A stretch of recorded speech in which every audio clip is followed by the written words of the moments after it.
Buenos días a todos y bienvenidos al segundo webinar de la quinta edición del Observatorio de Retribución en Sociedades Cotizadas.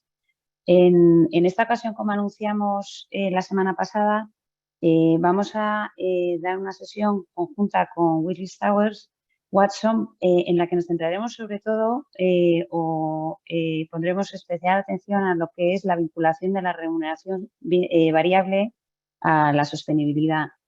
La idea es, en una primera parte de la presentación, Juan Guerrero y Cristina Martín de Willis Towers harán una presentación sobre lo que es las tendencias que se están observando en el mercado respecto de la estructuración de la retribución y un poco las cuestiones prácticas que están afrontando las compañías. Posteriormente, desde Cuatro Casas, lo que haremos es apuntar lo que entendemos que son ventajas y desventajas de la remuneración variable vinculada a la sostenibilidad y apuntaremos dos cuestiones que, a nuestro entender, ayudan a mitigar los riesgos de la remuneración variable vinculada a parámetros no financieros, ¿no? Por una parte, trataremos de dar una visión muy general de lo que es el desarrollo de la normativa de taxonomía y divulgación y cómo esto puede incrementar la transparencia y la fiscalización de este tipo de retribuciones.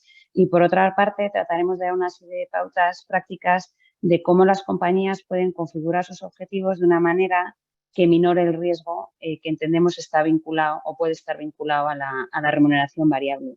Y sin más, recordarles que las cuestiones que puedan tener a lo largo de la sesión, para no interrumpir el hilo de la ponencia, se pueden plantear a través del Q&A que tienen ustedes disponible en el panel del webinar y que las responderemos al final de la sesión.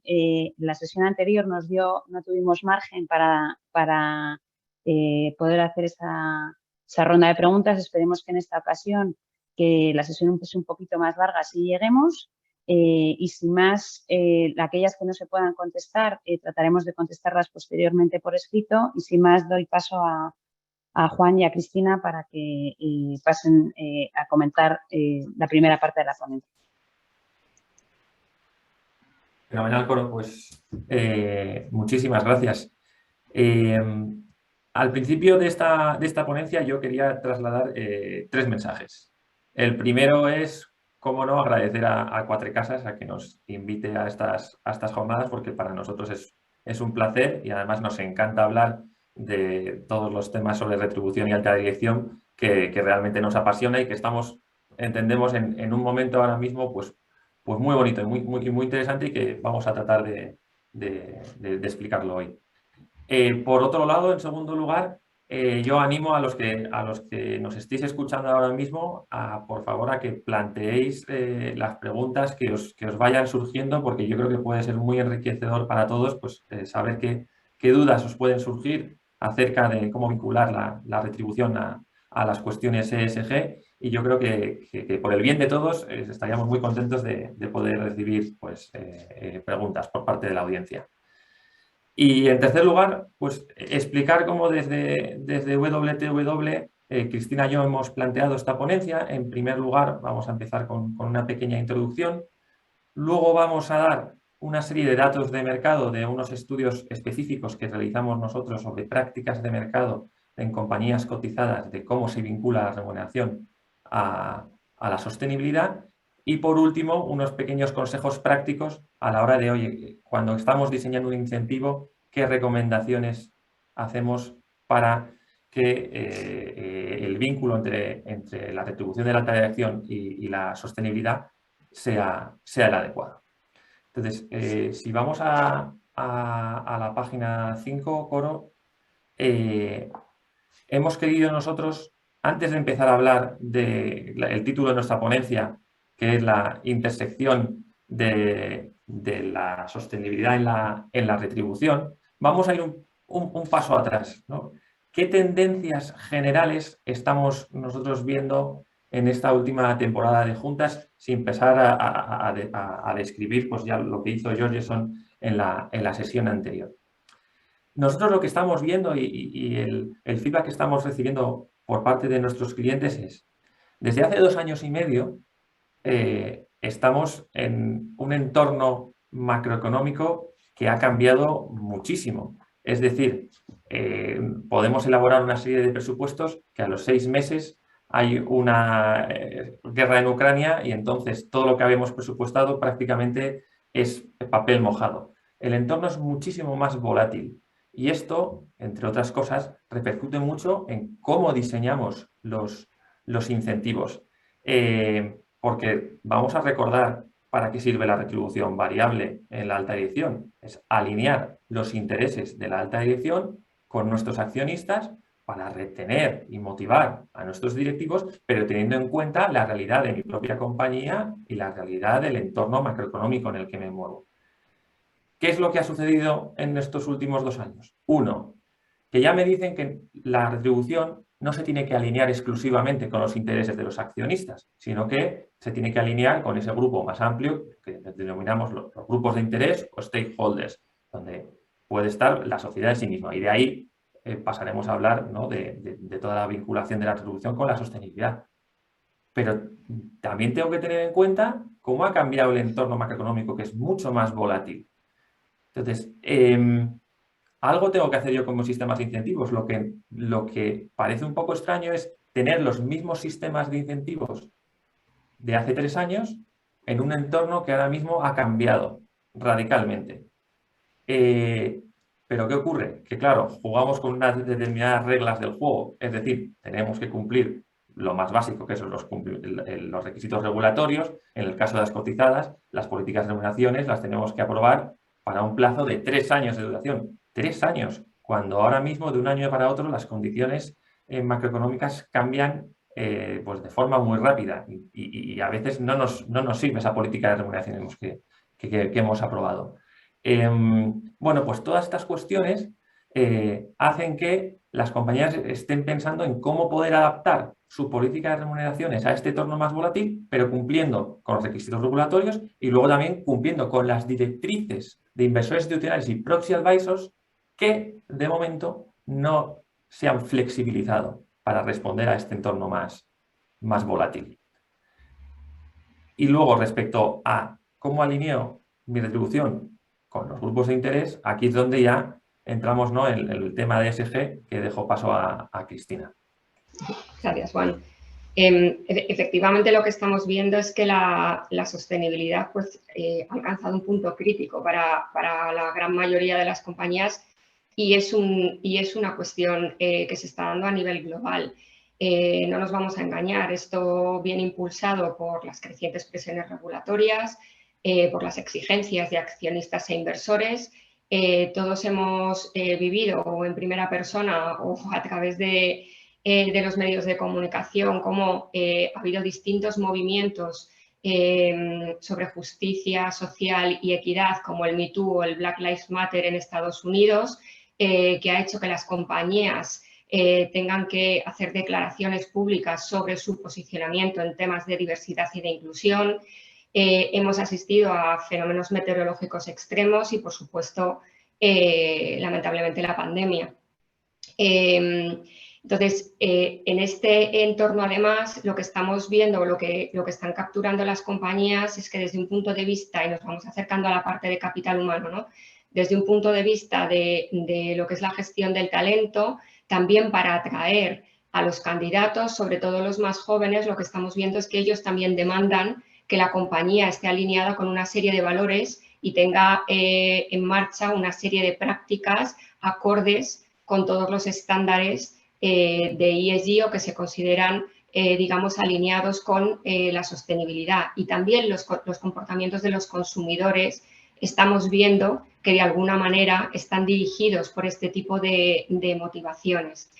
En este entorno o en este contexto, los incentivos, como decía Juan, juegan un papel fundamental para reforzar la alineación con la estrategia, no solo la pura financiera, sino también la de sostenibilidad.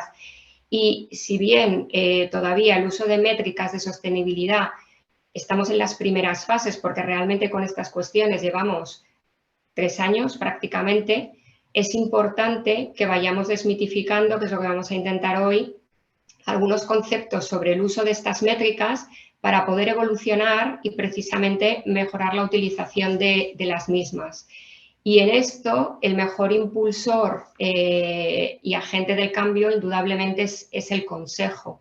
Y para mantenerse efectivo, será esencial que tenga a su disposición pues, todas las herramientas posibles, información y establecidos determinados procesos que ayuden a tener éxito en estas cuestiones que son más novedosas. Nosotros estamos viendo que está siendo muy efectiva, muy útil todo lo que los diagnósticos que se obtienen o las conclusiones que se obtienen a través del diagnóstico que se lleva a cabo, por ejemplo, en la evaluación del Consejo. Pero vamos a entrar ya de lleno en lo que es el análisis de sostenibilidad. Si vamos, por favor, Coro, a la siguiente página, tenemos una primera foto muy general de qué está pasando a nivel global. Entonces, curiosamente, no en todas las regiones geográficas se están teniendo las mismas prioridades. Sí que indudablemente, como decíamos, por todos los temas de los movimientos que ha habido de justicia social y equidad, el vector de la S dentro de ESG está presente en todas las geografías, pero sí que distinguimos por geografía focos concretos. Por ejemplo, en Estados Unidos es la S clarísimamente y muchísimas veces lo veremos, las compañías solo se enfocan en ese vector. Sin embargo, cuando cruzamos el Atlántico, en Europa el foco es mucho más la parte de la E. Se espera que los consejos alineen la retribución de sus directivos y consejeros ejecutivos con los objetivos de descarbonización y también con objetivos más generales relacionados con el medio ambiente. No se nos escapa que esto está claramente relacionado con las exigencias de los inversores institucionales y, de hecho, varios pues, han llegado a declarar que, aparte de votar en contra de la remuneración del primer ejecutivo, si no está alineada con la estrategia de sostenibilidad, incluso votarían en contra de la reelección del presidente de la Comisión de Retribuciones. Entonces, realmente, vincular en Europa los incentivos a las métricas ESG, particularmente en la parte de la E, tiene que estar dentro de la hoja de ruta para ejecutar la estrategia de cambio climático. Si nos vamos a Asia-Pacífico, Latinoamérica y África, el foco es más el vector de la G. En varias jurisdicciones tienen un nuevo código de buen gobierno y hay mucho foco puesto en todos los temas de la diversidad del Consejo, la efectividad y la gobernanza. Esto también denota un poco en qué grado de desarrollo están todos los temas de gobierno corporativo. En Europa y en Estados Unidos no es que no necesitemos reforzarlos, pero es un must, es como una condición necesaria, mientras que en Asia no estaban tan avanzados por su paradigma concreto, ¿no? ¿Qué esperamos en los próximos 12-24 meses? Pues que haya una, vamos a llamarlo, polinización cruzada, ¿no?, de estas prácticas. Ya hemos observado cómo en Estados Unidos se está poniendo cada vez más énfasis en la parte de la E y, de hecho, recientemente la SEC ha presentado una propuesta para ampliar la transparencia en relación con medidas sobre clima y esto esperamos que impulse todos estos temas. Y en Europa probablemente algunos puntos de la G, de la parte de gobernanza, también los vayamos a ver. Vamos a ir ahora a ver detalles más concretos sobre cómo las compañías están incorporando las métricas ESG en Europa y en Norteamérica. Juan, ¿nos cuentas, por favor?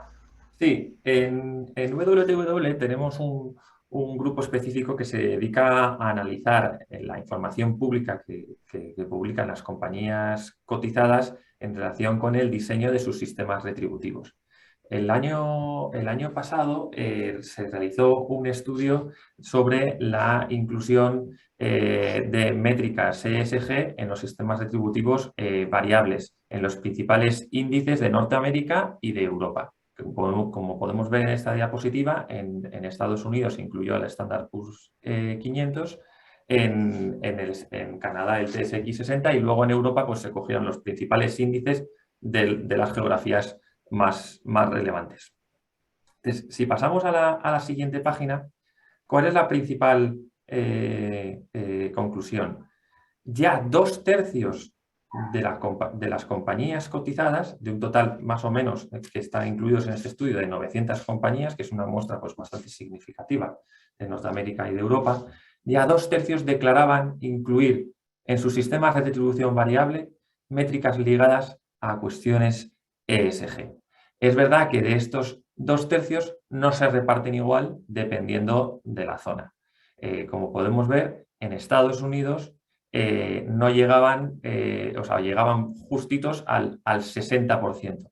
Pero ojo, porque es verdad que respecto al año previo ya ha habido un incremento bastante relevante, porque tenían un 52% y luego ya el año pasado pasaron al un 60%.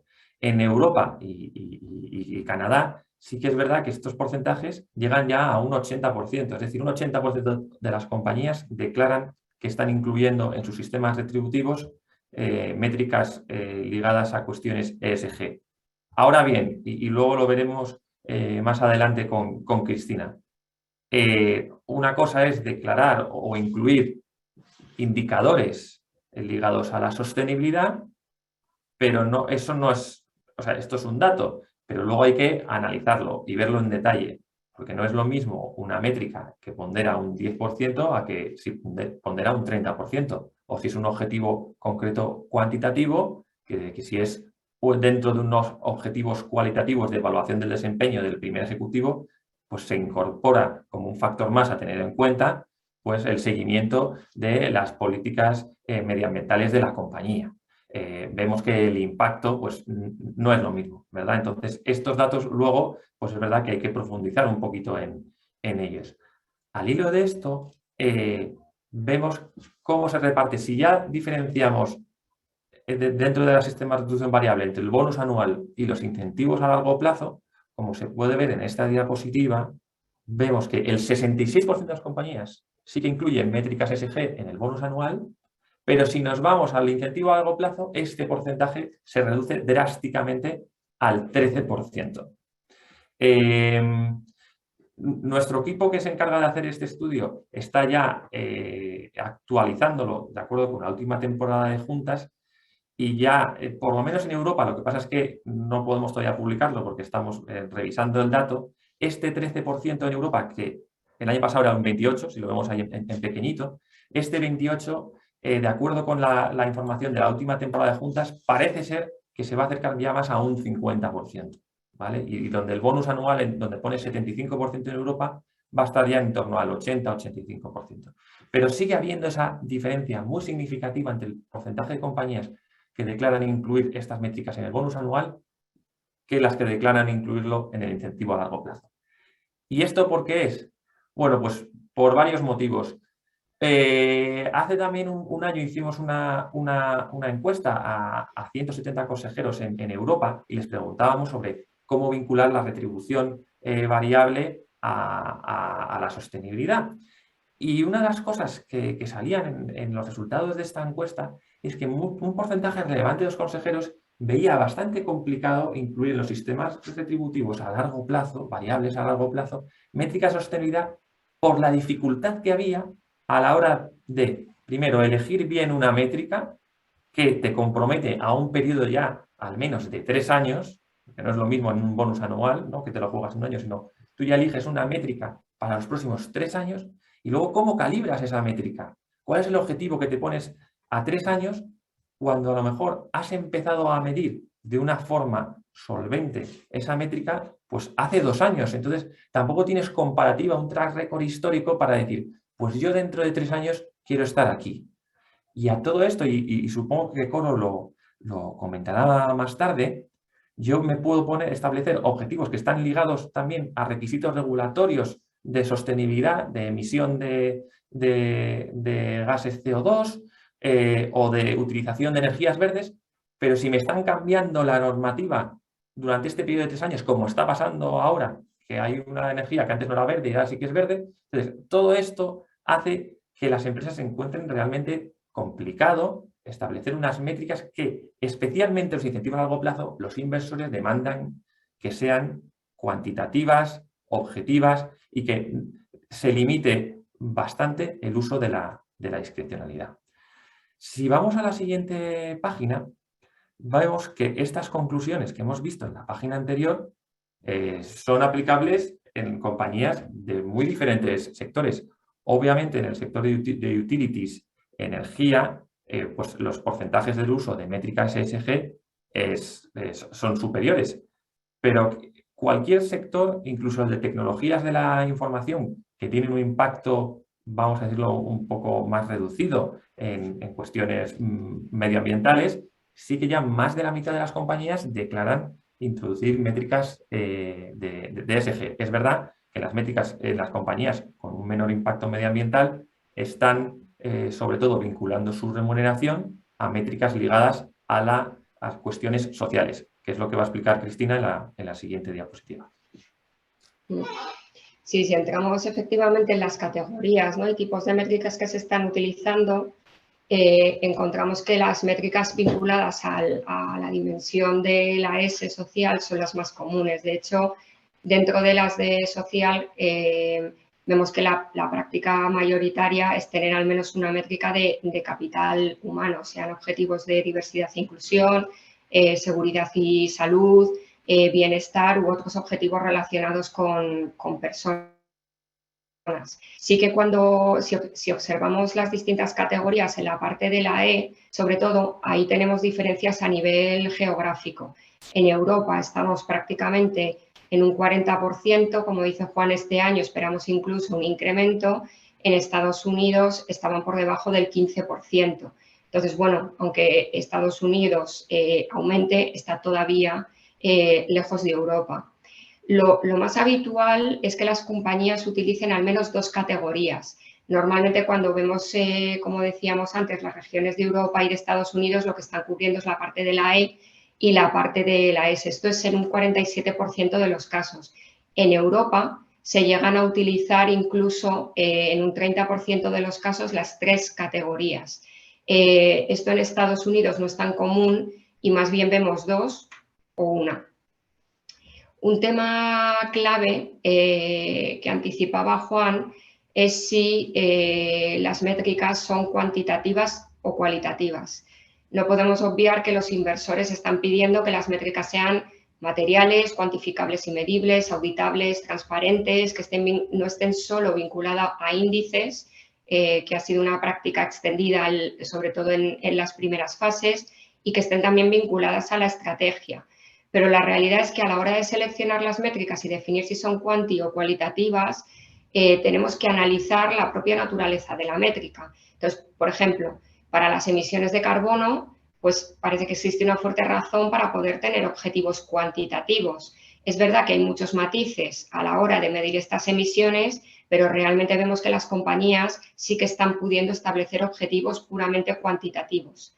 Normalmente las compañías están cómodas con los alcances 1 y 2, el scope 1 y 2. En cuanto al alcance 3, pues es mucho más retador medirlo. Entonces esto vemos que se utiliza de manera más limitada y muchas veces de forma cualitativa. Si nos vamos, por ejemplo, a métricas de diversidad e inclusión, aquí nosotros somos bastante críticos y nos cuestionamos si, por ejemplo, es una buena idea establecer un objetivo para lograr una representación pues de una minoría racial o, por ejemplo, el tema de género, porque en un momento dado puede traer consecuencias no deseadas. Entonces, realmente para poner estos indicadores tienen que estar muy bien alineados con la estrategia de talento o de diversidad e inclusión dentro de la compañía, y desde luego hay que realizar una monitorización o una supervisión de cuáles son los efectos de este tipo de métricas. Luego hay un punto que a nosotros nos gusta mucho y que en Europa se utiliza menos, lo utilizan los americanos, y es el hecho de que una métrica puede ser medible, no fácilmente cuantificable, y esto no significa que no podamos establecer un objetivo cualitativo que sea objetivo. Lo que hacen mucho los americanos es adoptar un enfoque holístico donde utilizan para hacer la evaluación de la métrica distintas fuentes de datos y hacen una especie de business case y llegan a una conclusión. Esto también puede considerarse objetivo y es algo que los inversores analizan caso a caso y también compran. Indudablemente requiere gestión y lleva más tiempo, ¿no? Es cierto también que como parte de la evolución que estamos viviendo, hace 2 o 3 años, en las entrevistas que comentaba Juan que hicimos a los consejeros, nos decían que veían demasiadas agencias de calificación, demasiadas formas diferentes en las que había que informar las métricas ESG, pero parece que cada vez más vamos a una mayor estandarización y se van consolidando algunas herramientas. Por ejemplo, los desgloses del Consejo de Estabilidad Financiera en el Grupo Especial de Trabajo que crearon para el tema de clima, o todos los desgloses de métricas que tiene SASB, el Sustainability Accounting Standards Board, sí que se están consolidando y parece que se van a constituir como una referencia en el mercado. Y esta estandarización nos va a llevar a estar más cómodos a la hora de tomar decisiones. De todas formas, siempre recordamos, tampoco todas las métricas financieras y operativas son siempre comparables entre compañías. Muchísimas veces utilizamos EBITDAs ajustados, por ejemplo, y esos ajustes son diferentes por compañía, ¿no?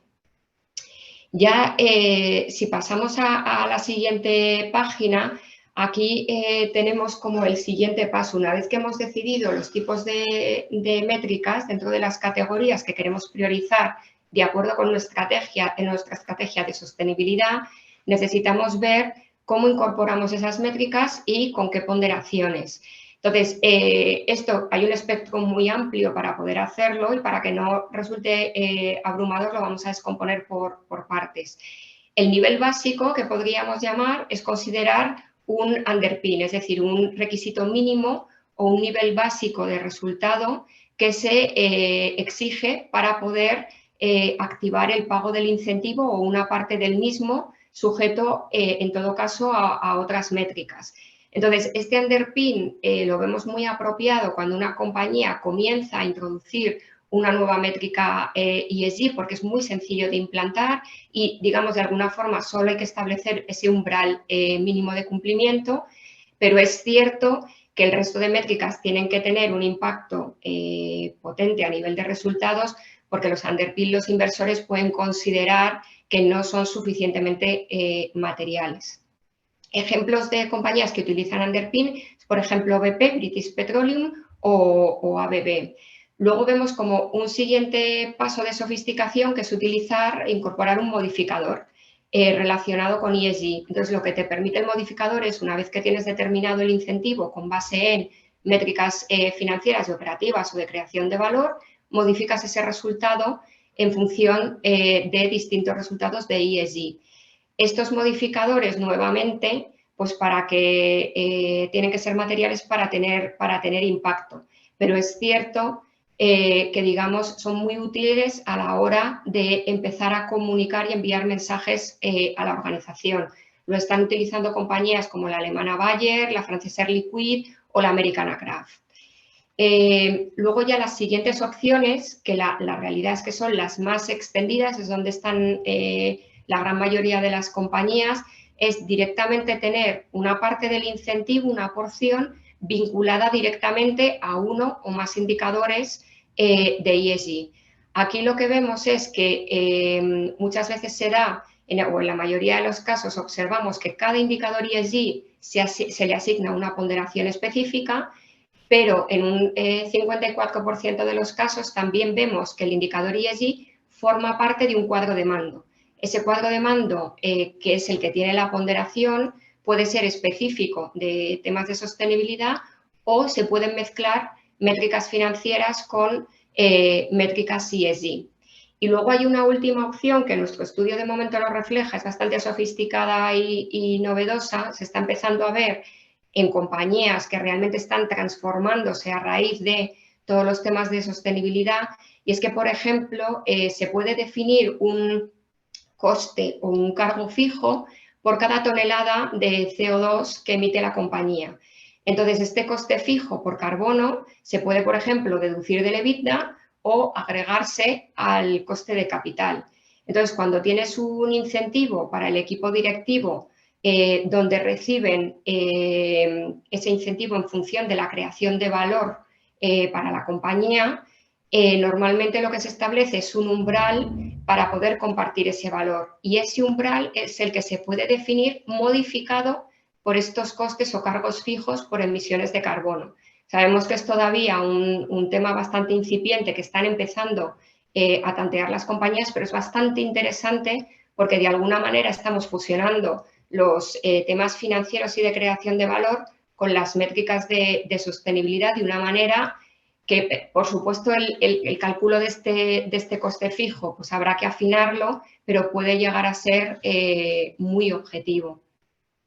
Luego, cuando vemos las ponderaciones, la verdad que la gran mayoría está utilizando un 20% de métricas, o sea, de peso a los que asignan las métricas ESG. Sí que el rango lo vemos entre 5-10%, incluso alguna llega al 50%, que en casos raros vemos más 30%, pero la mediana de mercado se está consolidando como 20%.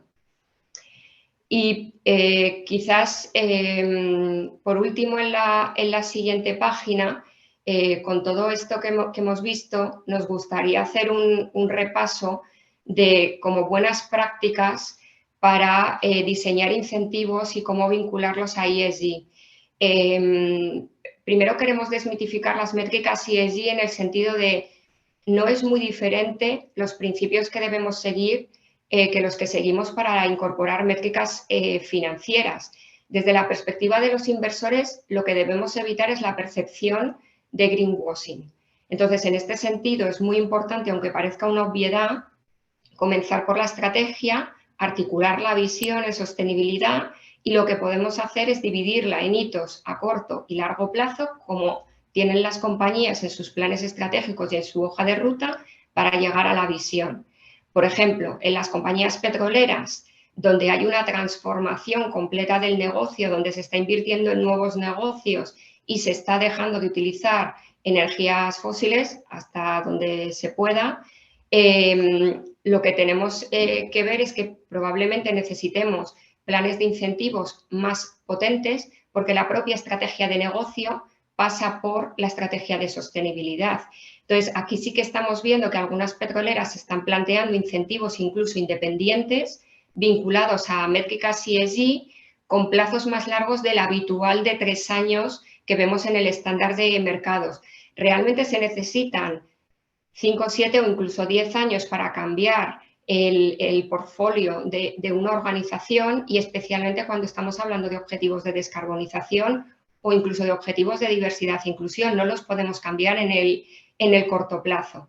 Entonces, como se necesitan estos 7, 10 años para ver cambios significativos, lo que parece que cuadra con esa estrategia es tener incentivos a largo plazo potentes vinculados a sostenibilidad, aunque podemos tener los hitos a corto plazo también en el bono.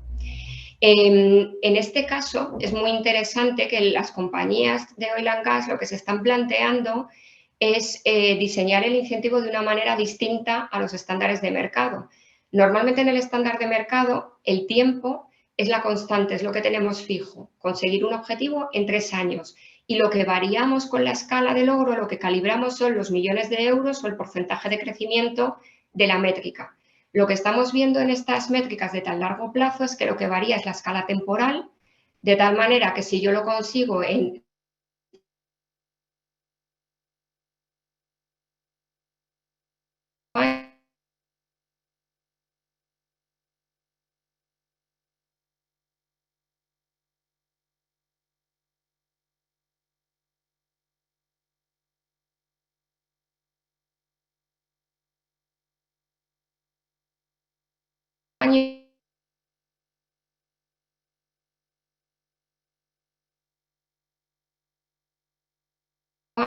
lo que se están enfocando.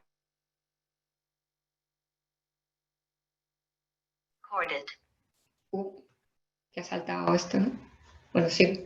Que los empleados vean estos lugares como los lugares para trabajar como seguros para poder expresar su opinión, que puedan demostrar su integridad, innovar, etcétera. Y esto puede lograrse con la estrategia de diversidad e inclusión y asociarlo a métricas que sean significativas en los incentivos. En las empresas de productos de consumo, pues los puntos de presión más importantes están vinculados con el comportamiento de los consumidores, sobre todo de las nuevas generaciones que, como decíamos, cuando hacen compras, piensan en los valores de la organización que está detrás y existe un vínculo directo entre lo que es el comportamiento del consumidor y la estrategia de ESG. Y en todo caso, otro punto que queremos desmitificar es que no es posible cubrir todas las prioridades de ESG en un incentivo. Igual que con las métricas financieras y operativas es necesario priorizar, y lo que vemos es que las compañías utilizan 2 o 3 métricas, aquí es igual. O sea, si por ejemplo pensamos en los 14 Objetivos de Desarrollo Sostenible de Naciones Unidas, estos se están traduciendo en 169 metas, que no podemos aspirar a algo así porque es inmanejable. Entonces, el punto es poner foco. Y luego otro tema importante también es que a la hora de elegir la métrica debemos tener siempre presente que vamos a tener que transparentarla. Es necesario que hagamos un buen desglose para ser creíbles con los inversores y no tener riesgos de inversión.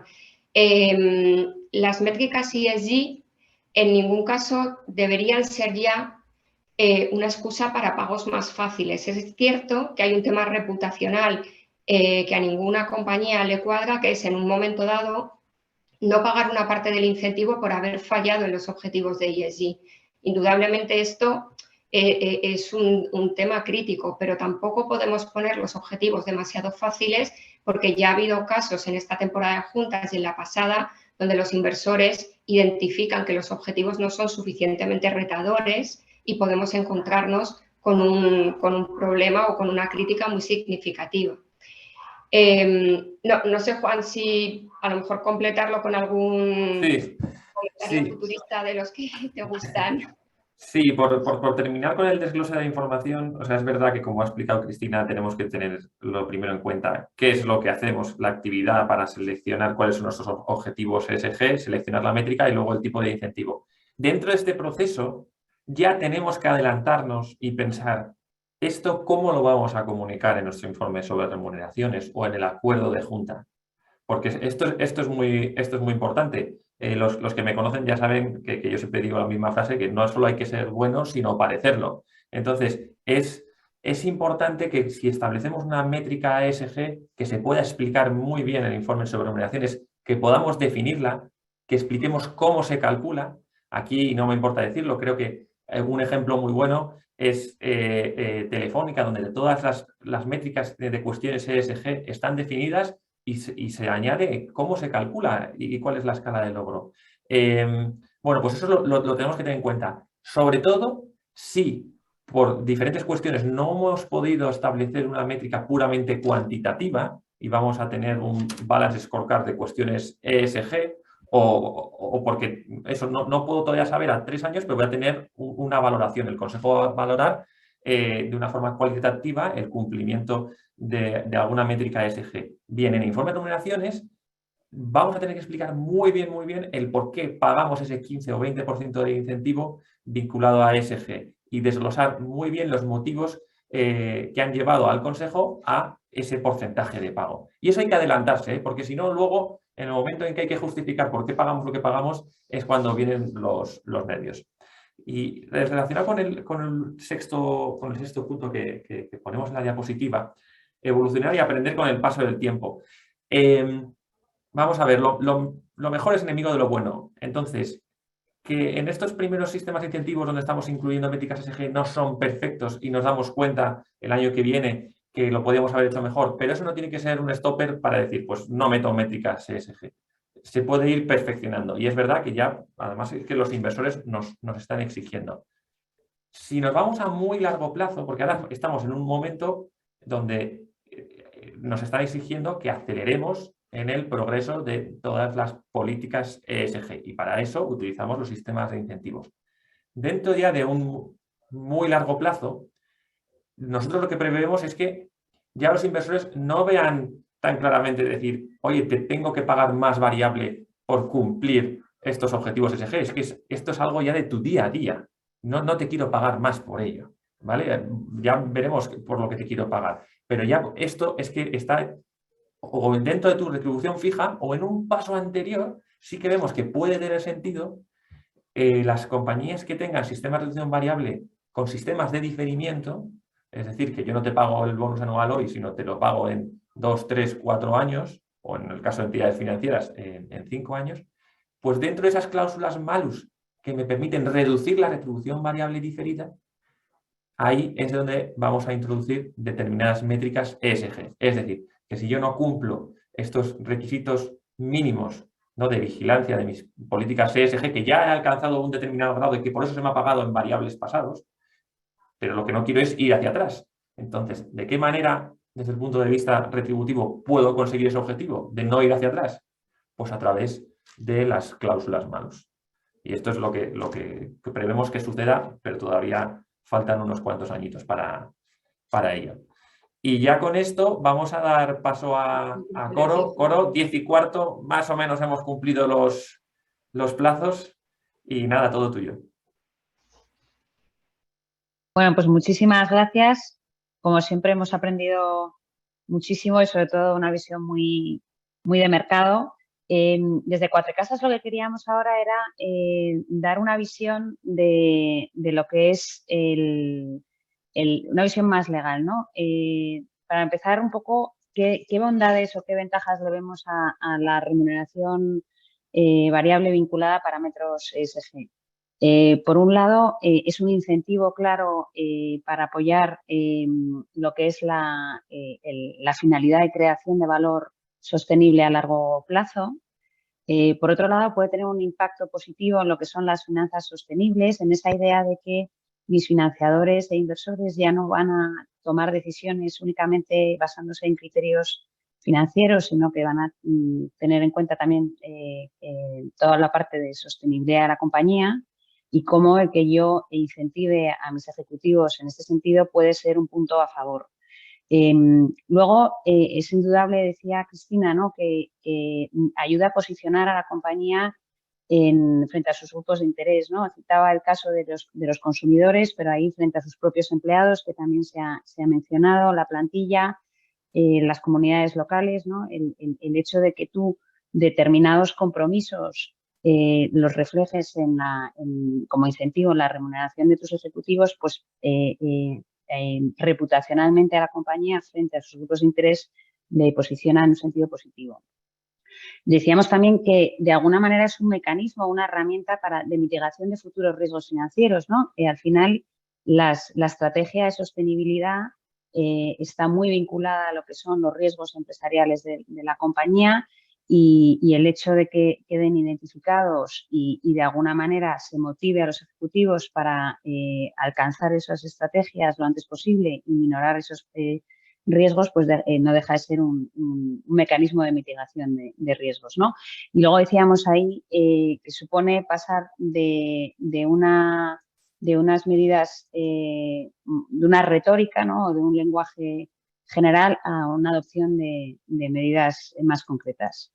Esas son las ventajas que son más evidentes y quizás se han ido de alguna manera planteando a lo largo de la ponencia, ¿no? ¿Cuáles han sido las críticas? Pues por una parte se menciona que no se observa que al menos a corto plazo el vincular la retribución de los ejecutivos al cumplimiento de parámetros ESG no se está traduciendo necesariamente en un mayor retorno para el accionista, ¿no? Y aquí está la tensión ahora del debate doctrinal entre, bueno, cuál es el interés de las compañías, cómo definimos el interés social, el interés de los accionistas, los stakeholders. Entonces, de alguna manera, ahí hay una crítica diciendo, bueno, están ustedes incentivando a sus ejecutivos para ir por un determinado camino que no necesariamente está traduciéndose en un mayor beneficio para los accionistas a corto plazo, ¿no?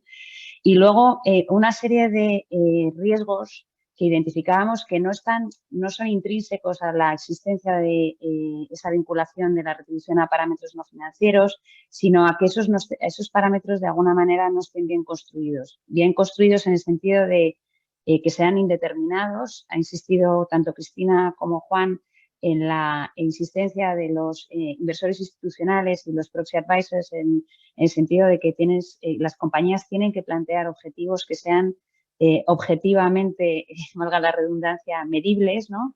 Que estén bien definidos, que se puedan fiscalizar posteriormente y Y entonces, en esa idea de cuando yo planteo un objetivo, un parámetro no financiero que no está suficientemente determinado, que no está sujeto a un análisis objetivo, da igual, ahí ha insistido Cristina en el sentido, no tiene que ser necesariamente un objetivo cuantitativo. Si es cualitativo, no pasa nada siempre y cuando no quede sujeto a una valoración puramente subjetiva, ¿no? Y que tenga suficiente información. Luego, decíamos, se expliquen muy bien las métricas y como decía Juan, no hay que ser bueno, sino también parecerlo, y para eso tienes que explicar luego bien cómo has cumplido con esos objetivos dando la suficiente información. Cuando existe indeterminación y cuando existe falta de transparencia, se pueden identificar una serie de riesgos. Por una parte, el denominado problema de agencia, ¿no? Al final, cuando la retribución de mis ejecutivos queda sujeta a una valoración muy subjetiva, en el que cuando a mí me dicen han cumplido los parámetros, yo no lo puedo fiscalizar de una manera objetiva, ni tengo suficiente información para realmente ver si eso se ha cumplido o no se ha cumplido, es indudable que existe un riesgo de detracción de valor de los accionistas en favor de los ejecutivos, ¿no? Que yo pueda estar remunerando a esos ejecutivos sin que realmente se estén dando las circunstancias, ¿no? Hablábamos ahí de un debilitamiento del say on pay.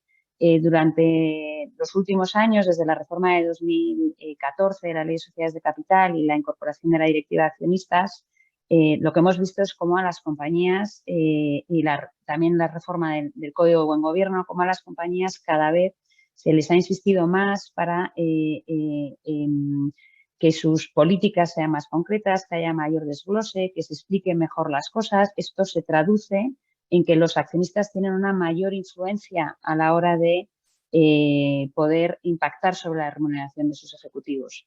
Cuando yo resulta que empiezo a incluir parámetros ESG que son más indeterminados, que quedan sometidas a una valoración subjetiva, en los que existe menos información para realmente poder fiscalizar si se han cumplido o no se han cumplido, se produce, si queremos, podemos hablar de una involución en ese camino del say on pay, ¿no? O sea, durante los últimos años hemos visto cómo la influencia de los accionistas es cada vez mayor sobre la retribución de los ejecutivos. Decía el otro día Claudia Morante de Georgeson que la retribución ha vuelto a ser uno de los temas más conflictivos y es donde los accionistas e inversores están poniendo el foco a la hora de fiscalizar el comportamiento de las compañías, pero si a mí me das parámetros que yo tengo menos capacidad para supervisar, pues ahí se produce un debilitamiento de mi capacidad de influir en esa remuneración, ¿no?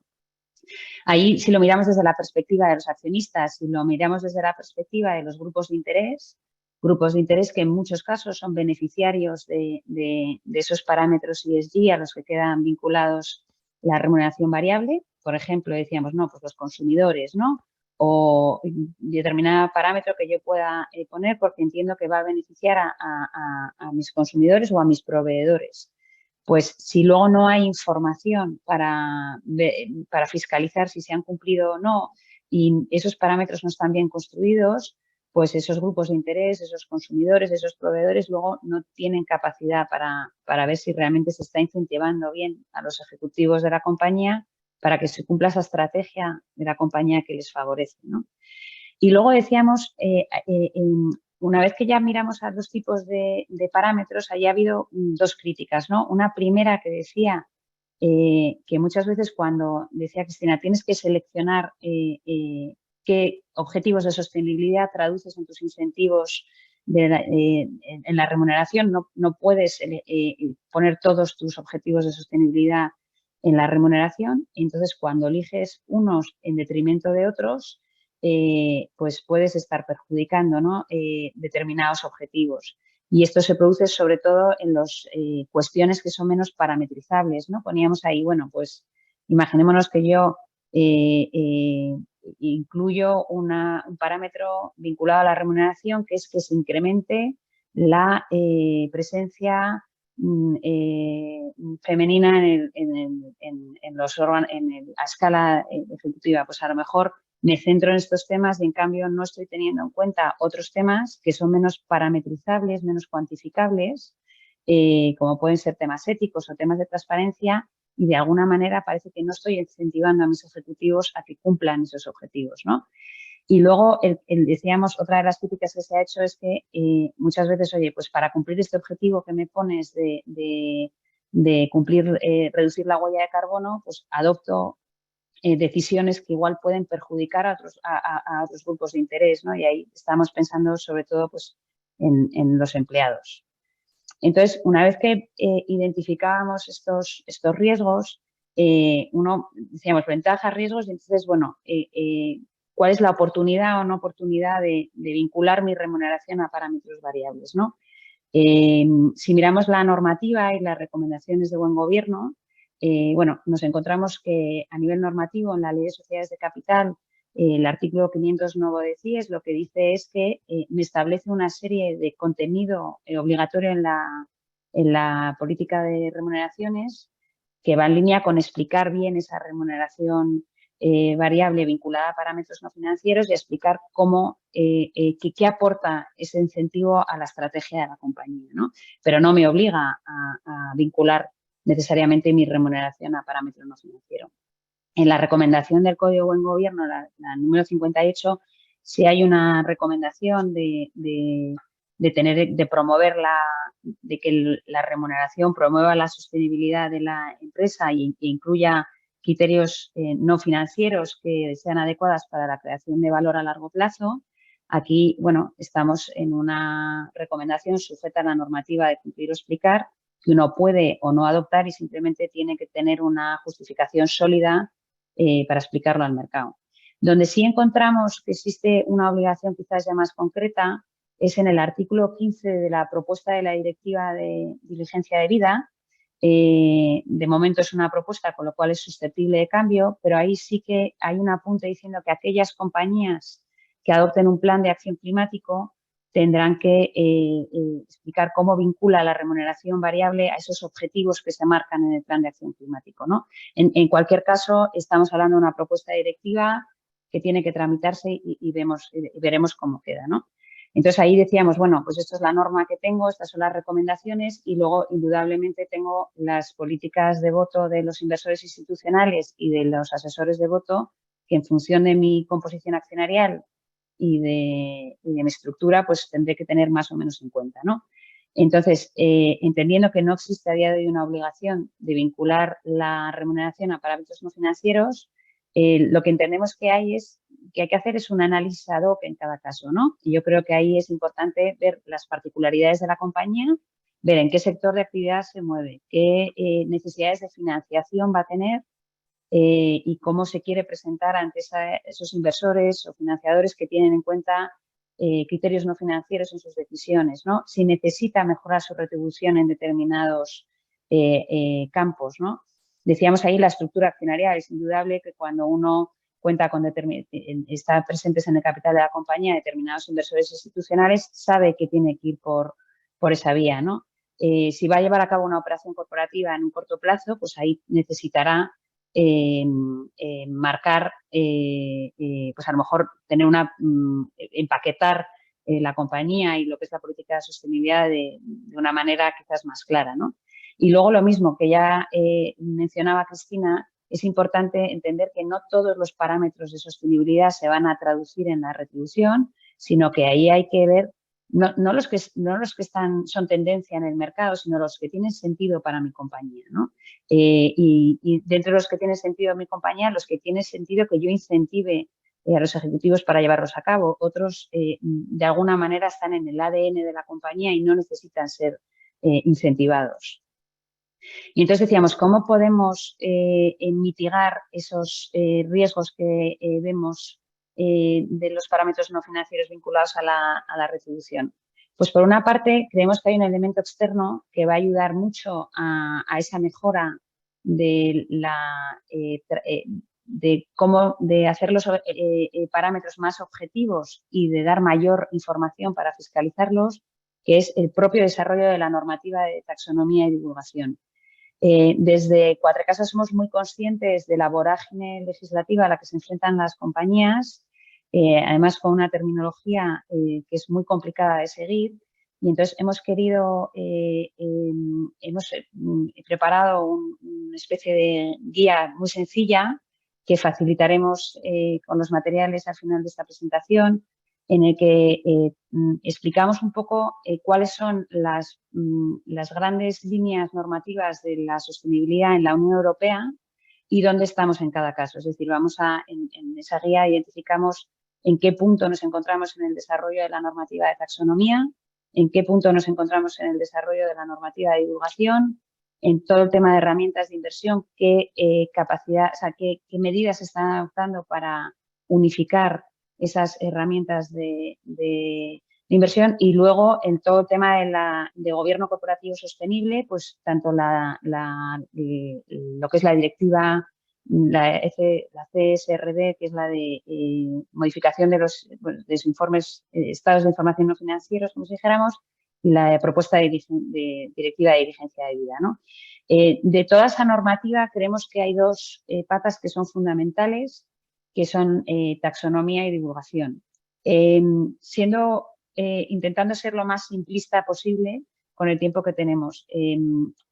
La taxonomía al final lo que hace es etiqueta actividades sostenibles, ¿no? Es una normativa que lo que me da es un diccionario para poder identificar qué actividades se consideran sostenibles y guiar la inversión hacia esas actividades, ¿no? A día de hoy, como explicamos en nuestra guía, la taxonomía más desarrollada es la taxonomía verde. Ahí se está planteando una taxonomía de transición, que es una taxonomía que lo que hace es etiquetar actividades que a día de hoy no las puedo considerar verde, pero que me doy cuenta de que si no les pongo una etiqueta, la gente no está invirtiendo en esas actividades. Y entonces lo que hago es etiquetarlas y considero que son dañinas y tengo que eliminar o tengo que transformar, las que considero que son neutras y que de alguna manera se han visto castigadas hasta ahora porque al no estar identificadas, los inversores no se atreven a canalizar inversión hacia ese tipo de actividades, y las ámbar, que son actividades que son susceptibles hay que apoyar para que se conviertan en actividades verdes, ¿no? Al tener todas estas etiquetas, por último tenemos, la taxonomía social, que serían estas mismas etiquetas teniendo en cuenta lo que son los objetivos sociales de la Unión Europea. En el área de gobierno corporativo no hay taxonomía. No hay taxonomía porque es más, probablemente porque la taxonomía medioambiental está basada más en criterios científicos que son más universales. En la taxonomía social quizás existe un entendimiento mayor o una uniformidad mayor en lo que son los principios, y en cambio en la gobernanza nosotros entendemos que depende más de las características de cada compañía y de su situación, y entonces ahí quizás nosotros hablamos de que es una categoría más transversal que empapa las otras dos, ¿no? Sin una buena gobernanza uno no puede tener una buena política de medio ambiente ni una buena política social. Entonces, no se está desarrollando una taxonomía en el ámbito de gobierno corporativo. Pero el hecho de tener etiquetas para lo que se consideran actividades medioambientalmente sostenibles y etiquetas para las actividades sociales, eso me va a dar unos parámetros más objetivos y me va a permitir construir parámetros vinculados a la remuneración que sean más objetivos. Y la otra normativa, la de divulgación, lo que va a hacer es que haya una mejor fiscalización de esos objetivos. ¿Por qué? Porque las compañías, a partir está previsto que sea a partir de las primeras de ellas, serán a partir del ejercicio 2024, van a tener que facilitar más información sobre lo que son la estrategia ESG, es decir, sobre los aspectos medioambientales, sociales y de buena gobernanza. Van a tener que facilitarla en un lenguaje que se está trabajando desde el EFRAC para que sea un lenguaje que todos compartamos y que todos entendamos. Eso va a favorecer mucho la comparabilidad de la información. Y entonces, bueno, pues una vez que yo tengo etiquetas y una vez que a mí me refuerzan mis obligaciones de transparencia, pues la capacidad para que desde fuera tanto los accionistas como los grupos de interés o el mercado puedan fiscalizar si la remuneración ha cumplido o no los objetivos que se habían establecido, eso es mucho mayor, ¿no? Porque esos objetivos van a estar construidos de una manera más objetiva y porque va a haber más información y en un lenguaje más claro para poder fiscalizarlos. Eso sería para nosotros un elemento que va a ayudar a minorar los riesgos de la remuneración variable desde fuera, ¿no? El mero desarrollo normativo a nivel de la Unión Europea. Y luego hay otra serie de medidas que pueden ayudar a minorar lo que son los riesgos de vincular la remuneración a parámetros que no sean objetivos y que no sean fiscalizables, que es que la propia compañía, a la hora de perfilar su política de retribuciones, lo haga de una manera correcta, ¿no? Ahí quizás vamos a ser un poco repetitivos en algunas ideas que ya han apuntado tanto Juan como Cristina, ¿no? Decíamos que tienen que ser objetivos claros, susceptibles de medición y de revisión, ¿no? Y ahí, por poner ejemplos concretos, ¿no? Hay un artículo muy bueno de Bechuk y Tallarita del Centro de Gobierno Corporativo de Harvard, en el que hace un análisis, en este caso es de las compañías, de las 100 compañías de mayor capitalización del mercado estadounidense, y ahí lo que viene es a poner una serie de ejemplos de lo que uno debiera y no debiera hacer, ¿no? Dice que te encuentras muchas veces con políticas que vinculan la remuneración de los ejecutivos a un incremento de la diversidad, a una mayor inclusión, ¿no? A un incremento de la estrategia de sostenibilidad de la compañía sin ligarlo a objetivos concretos, ¿no? Aquí claramente estaríamos en un escenario de mayor discrecionalidad, de menor fiscalización por parte de los accionistas y lo que antes hemos denominado un debilitamiento del say on pay, ¿no? Si en lugar de hablar de una mayor diversidad, yo establezco un objetivo cuantitativo, o si yo cuando hablo de una mejora de la situación de mi plantilla, estoy hablando de uno de los parámetros clásicos de nuestro mercado, que es la reducción del número de accidentes laborales. Otro parámetro objetivo clásico es el de la reducción de la huella de carbono, pero hay toda una serie de parámetros que se pueden objetivizar. Y ahí insistir mucho en la idea que ha dicho Cristina, que cuando hablamos de objetivizar no quiere decir necesariamente cuantificar. Es decir, claramente, claro, siempre es más medible un objetivo cuantitativo, pero yo sí puedo construir un objetivo cualitativo que no esté sujeto a arbitrariedad. Es decir, que la fiscalización y la determinación de si se ha cumplido o no esté sujeto a criterios objetivos, ¿no? El segundo punto es que sean objetivos retadores y contextualizados, ¿no? En ese artículo que mencionaba, lo que decía es que muy poca compañía, cuando marcaba los objetivos, de alguna manera decía cómo está, en qué situación se encuentra cuando decide incluir ese objetivo como incentivo para sus ejecutivos y en qué situación acaba, ¿no? Y que eso es muy importante para valorar el esfuerzo que hace la compañía en su estrategia de sostenibilidad. Y ponen el ejemplo de que, bueno, pues si yo empiezo el ejercicio con un consejo de administración de 9 miembros y digo que mi objetivo es llegar a una paridad al final del ejercicio y simplemente la actuación que se lleva a cabo durante el ejercicio es que dimite un consejero, el esfuerzo en su estrategia de diversidad que hace la compañía no tiene nada que ver con el de una compañía que pueda empezar con un consejo de administración al principio de ejercicio en el que haya 8 consejeros y una consejera, ¿no? Entonces, otro claro ejemplo que pone es el tema de ahí es importante cuando se vincula la remuneración a salir posicionado en determinados rankings, en determinada situación. Dice, es muy importante no solo que digas que en el ranking X salga en tal posición, sino que expliques muy bien qué es ese ranking, qué mide, cómo se calcula, cuál es el propósito de vincularlo a ese índice.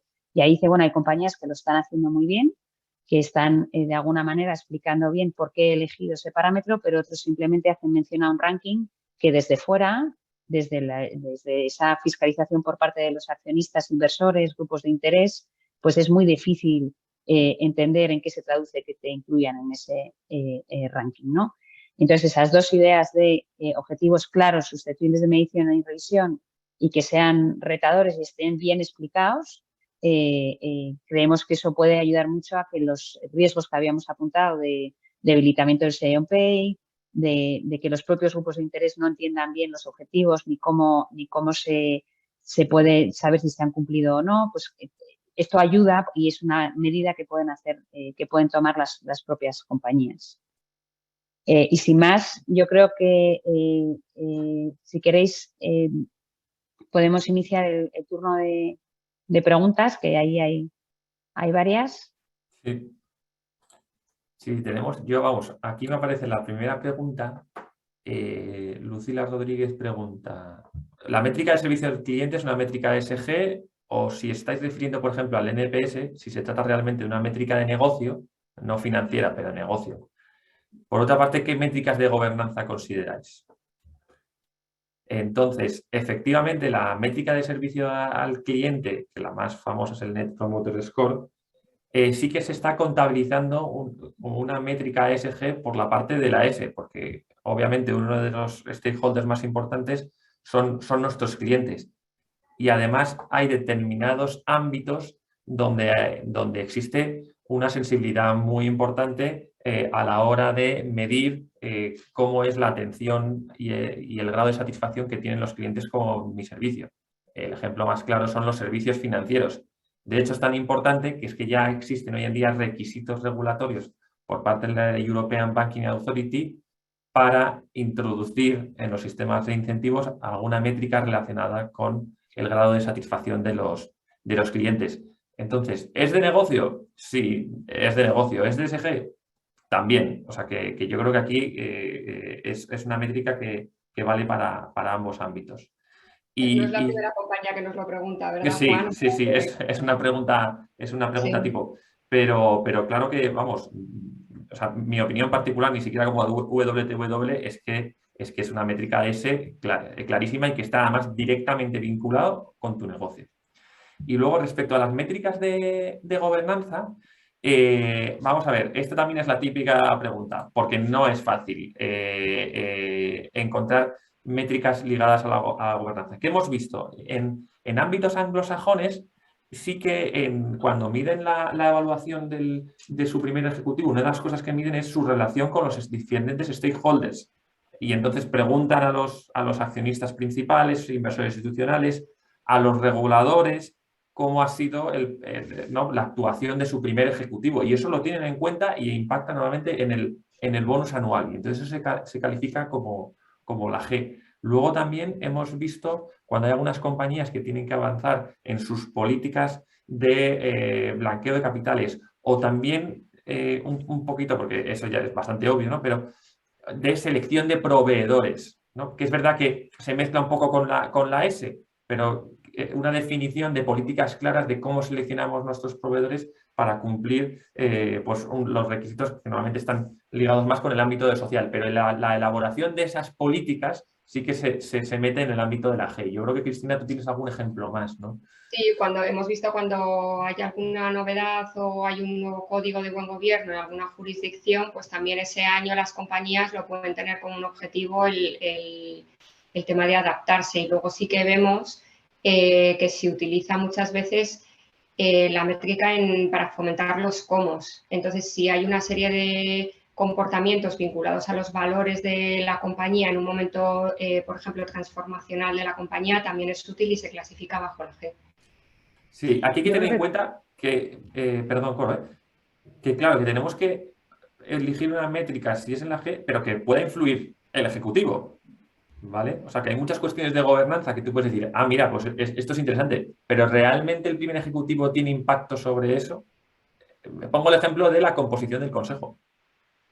O sea, que el primer ejecutivo influye en la composición, o sea, está dentro del consejo y claro que va a influir, pero no sé si es un vínculo directo de tal manera que le vas a pagar más o menos porque haya un porcentaje superior de mujeres en el consejo de administración, porque a lo mejor si el resto de los consejeros vota en contra, aunque el presidente ejecutivo esté a favor, ahí dejo otra pregunta. Yo creo que otra que se suele también citar siempre es la de ciberseguridad. Y quizás también en función de cuál sea la actividad de la compañía, el tema de protección de datos, ¿no? Son otras dos áreas que son claves, ¿no? Si hacemos ese mapa de riesgos de las compañías, están claramente en muchos casos posicionados en los primeros números y en los que también es fácil cuantificar, ¿no? Y que las compañías tienen necesidad de en esas áreas centrarse mucho e incentivar a sus ejecutivos en ese sentido. Vale, luego teníamos otra pregunta que esta se la dejo yo a Cristina porque está referenciada a Cristina, que es si puedes desarrollar un poquito más cuando has comentado los efectos contraproducentes que pueden tener la inclusión de métricas ligadas a la diversidad.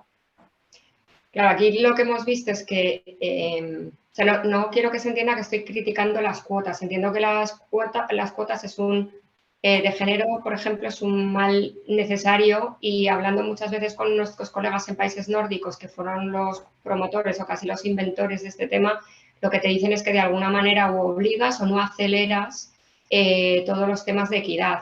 Pero la realidad es que en algunas compañías lo que hemos visto es que se aprueban promociones para mujeres directivas, para incorporarlas a determinados órganos de gobierno y en un momento dado, pues si la persona no está muy preparada, y otra cuestión es si todos los hombres también llegan tan preparados, pero el punto es que la persona sufre la dinámica del órgano de gobierno, entonces hasta que se estabiliza la situación, pues no es sencillo. Entonces hay que tener un poco de cuidado con esas promociones o cómo fomentamos la equidad, sea de género, de etnias, de lo que corresponda. Es eso.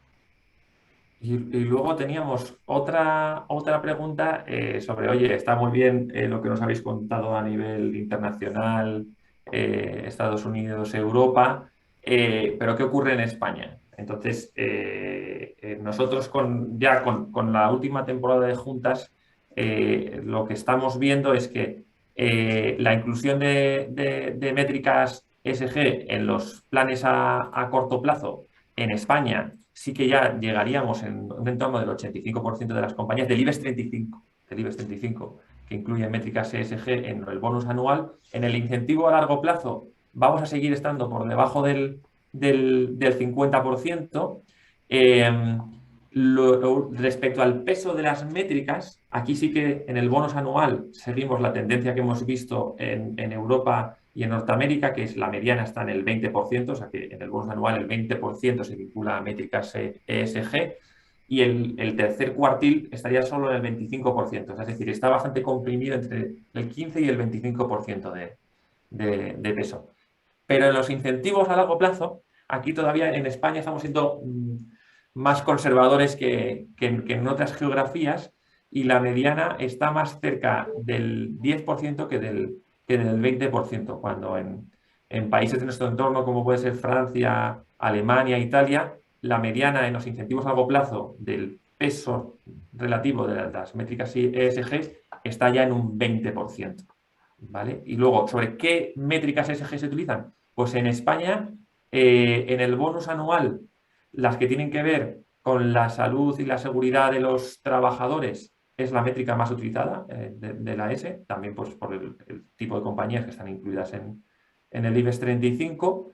Y luego ya vienen métricas o bien genéricas ESG o de sostenibilidad. Esto en el bonus anual. En el largo plazo, aquí sí que es una mayoría abrumadora de métricas ligadas a reducción de emisiones de CO2.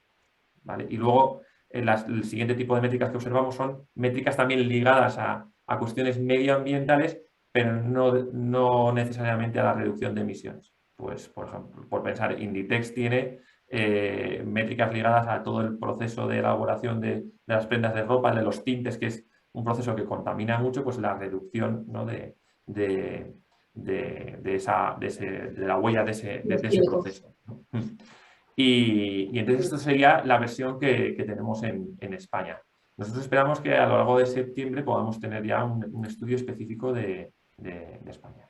Y luego la última pregunta, Coro, estaba para ti. No sé si la puedes ver. Sí, la puedo ver. Nada, agradecerle a Gabriela Ruiz Vegué el apunte. O sea, ese es el que tienen escrito general. Hay uno específico de retribución que sigue la misma línea de escepticismo ante la sostenibilidad. Y si queréis, como os vamos, la idea es después del webinar os mandarán desde el equipo de marketing la presentación, os mandaremos también ese pequeño esquema normativo que hemos preparado desde el grupo desde el área de conocimiento e innovación de Quatre Casas y os mencionamos, si queréis, el artículo concreto de Bechuritza y Arita basado en, o sea, que se centra en el tema de la remuneración. Nosotros ahí adjuntaremos un artículo que hemos publicado, estoy yo junto con otros colegas internacionales, no directamente replicando a ese artículo, pero se sobreentiende, ¿vale? de contrarréplica para tener ambas visiones. Muy bien. Bueno, pues yo creo que si no hay más preguntas, ¿no? Agradecer a todos vuestra asistencia y convocaros a la 6ª edición del Observatorio de Retribución para el año que viene, que seguro que, como estos últimos años, tendremos cuestiones interesantes para debatir. Muchas gracias. Muchas gracias. Gracias.